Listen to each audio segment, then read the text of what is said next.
এ কেমন মোনাজাত, এ কেমন সুর, যে কেউ শুনলে চোখ দিয়ে পানি আসে। আসুন শুনি। ইয়া রাব্বাল আলামিন, আল্লাহ, তুমি না কোরআনে বলেছো বান্দা যতই গুনাহ করবে আমার কাছে তাওবা করলে আমি তোমারে মাফ করে দেব। মনে বড় আশা নিয়ে আল্লাহ তোমার শাহী দরবারে ভিক্ষুকের মতো হাত বাড়াইলাম।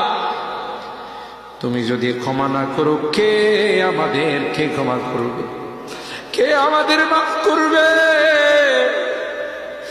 ভিক্ষুকে একজনের কাছে ভিক্ষা না পেলে আরেকজনের কাছে পায়।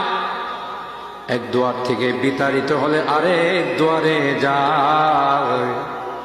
তোমার দরবার থেকে যদি মাহরুম হয়ে যায়, বিতাড়িত হয়ে যায়, কার কাছে যাব? কে আমাদেরকে ক্ষমা